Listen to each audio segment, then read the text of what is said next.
Okay, so folks, I'm going to go back out of this for a minute. So we're going to be using something called MakeCode Arcade. Okay, there is a whole quest line that goes with this. Okay, look up here. You might want like a Google Doc open or something just to take some simple notes. But you are all paying attention for about the next 10 minutes or 15 minutes to the actual lesson part, and then you'll start working a little bit on your own. So to kind of get us started here, let's see. So we've been learning about game mechanics and things. We've been learning a little bit about important elements of games. We've been learning about things like game mechanics and ramp of difficulty and things like that, right?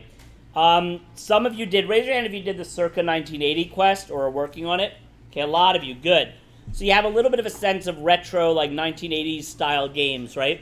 Well, this tool that you're looking at up here, MakeCode Arcade, is kind of intended for coding, those retro style games. So the cool thing about the site, I'll just give you a little insight here to how the site is set up, is there are all these different tutorials and things. Then there's some that actually kind of focus on some game design concepts.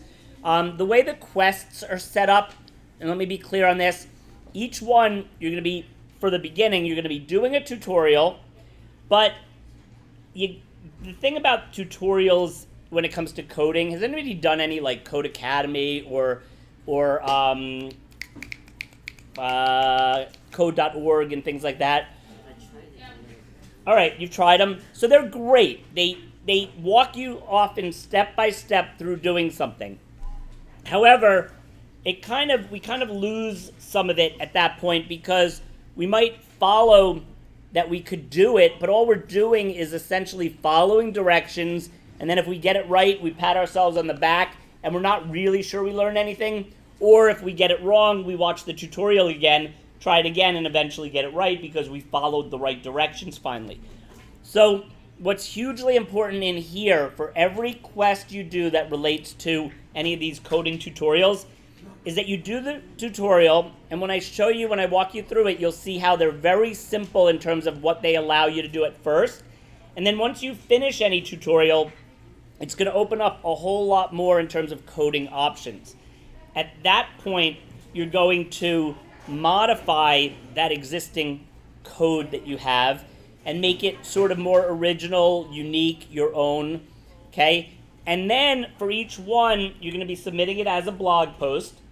And basically in each blog post, you're going to be reflecting on the experience. You're kind of going to be talking about what the tutorial was aimed to do, what did you learn, what challenges might you have had, what might you have done to modify the code, why did you want to modify it that way, how did that work out for you, etc. And then you're going to always include a screenshot of the game or whatever the product is, and the code, so you can show anybody who views your blog both of these things, and you're always going to include a link so other people could access and play your game, and I'll show you how to do all that.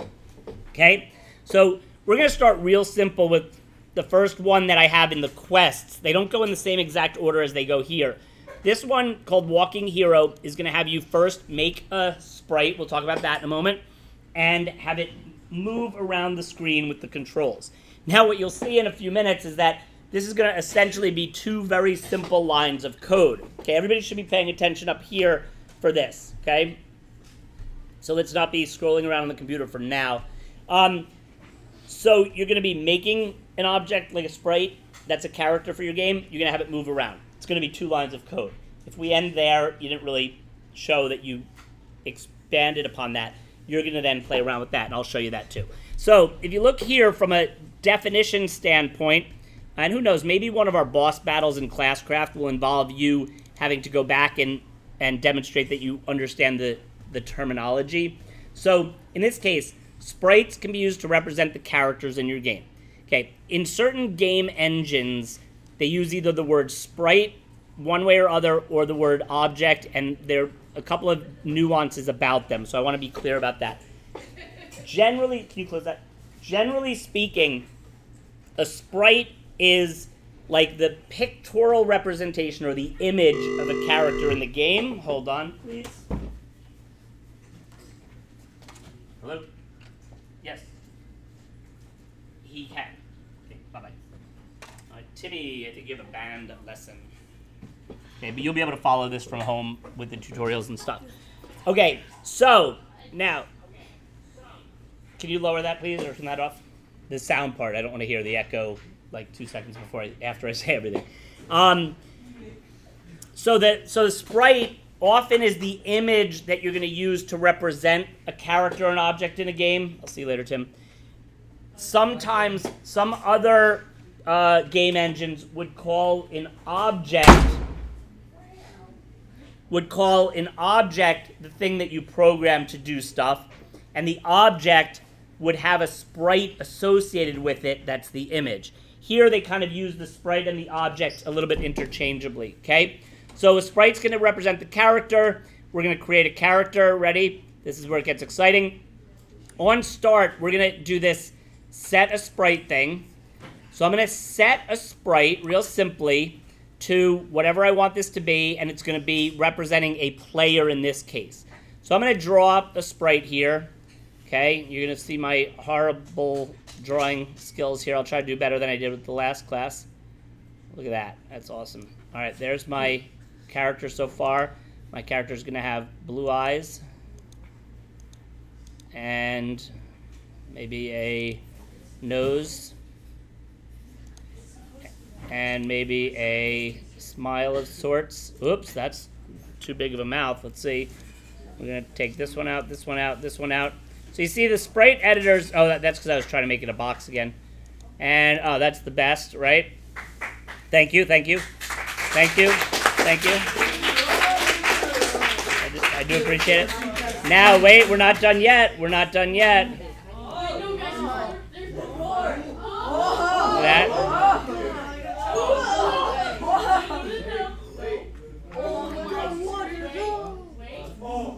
Uh-oh, wait, we messed up a little. You're very kind, all of you. Wait, look, we're not done yet. Look, he's gonna have these shoes that go like that. Look at that, the shoes. Alright, now, this character is made for walking, and that's just what he's gonna do. This character was made for walking. He's gonna walk all over the screen. All right, so you ready? So there's my character. I'm done. Now he's going to show up in the game. See that? Isn't that cool? Now, I did a little more than it even told me to do because I'm smart that way.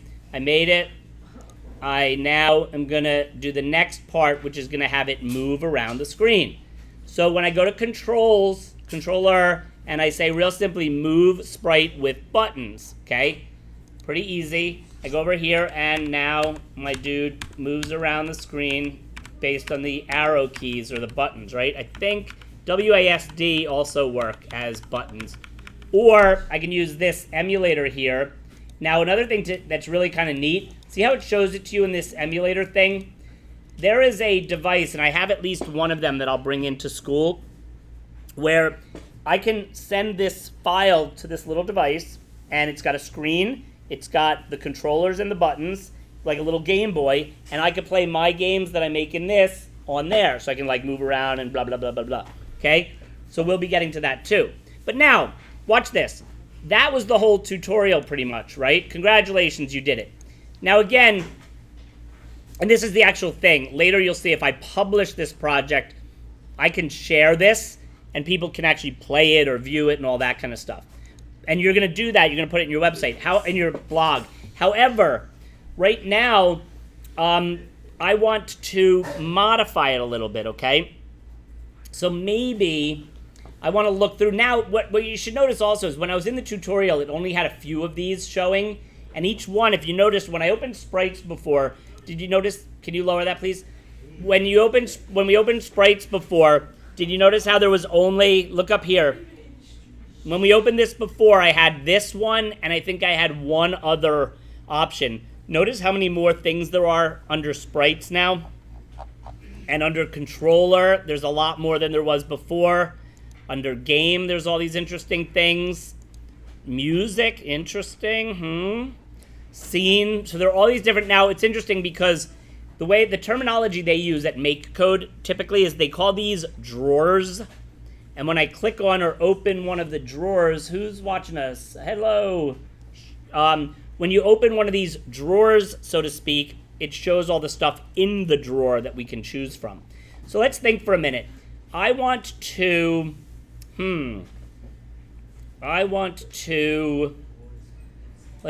show some text at the beginning, and we want it to show, welcome to our first game. Control the player with the arrows or WASD keys. Okay, real simple. So now that's in theory going to show up when we start our game.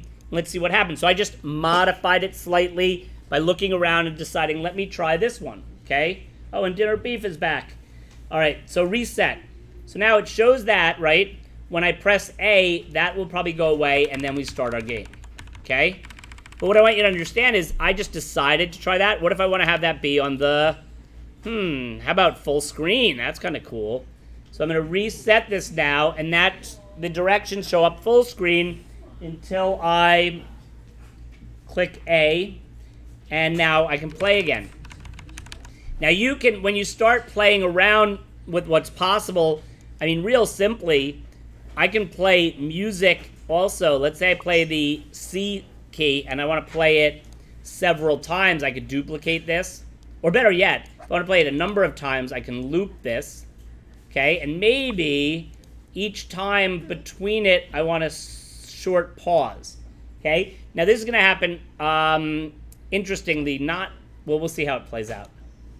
Okay, ready? Oh, can we hear it or no? You know, I'm muted. Hang on. Problem is let's see. Ready? Try that again.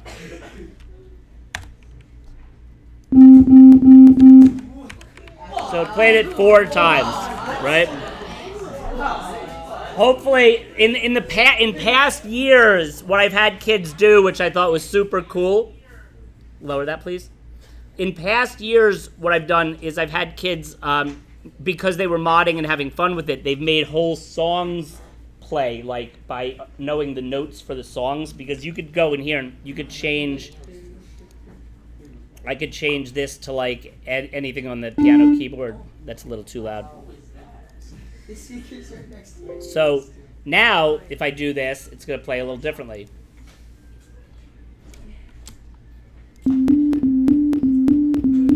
It's like Jaws, like maybe a little lower would sound more like Jaws. So you get the idea?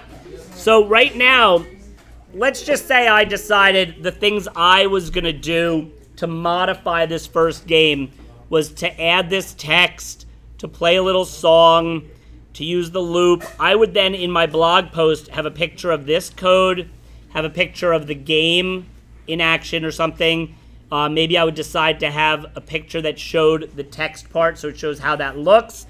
And in my blog post, I would have an explanation of, like, I did the walking hero activity. I followed the directions to make my character walk around the screen with the buttons. I created a new sprite using the sprite editor. And some of the challenges I had was that when I started trying to play the sounds, I noticed that it slowed down the rest of the game, so I had to do this or that, whatever you're going to do.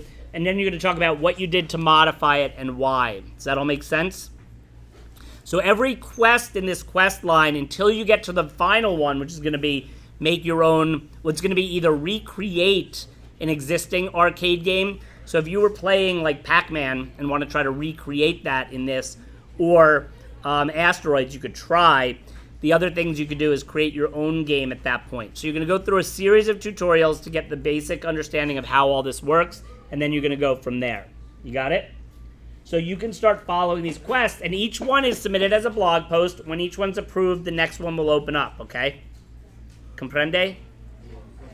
All right. And a lot of times what I'll show you is at the bottom of the task, I might say, your next quest is this, because if the one you've submitted doesn't get approved right away, at least you know which one you can start working on, because they all work kind of the same way. They're all about following the tutorial, modding it, and moving on, and then eventually it's going to be making your own game with MakeCode. Okay? All right, we're going to end our stream there, and you can get to it. So bye stream. Everybody says bye. All right.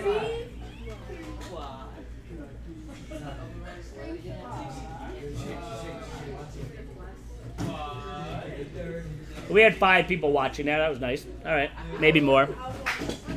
You were one of them. Well, we had at least 5 then because we had 2 real live human beings out in cyberspace commenting. And I think it's done. I hope it's not still streaming. Let's see. Oh, we're still streaming. Oops.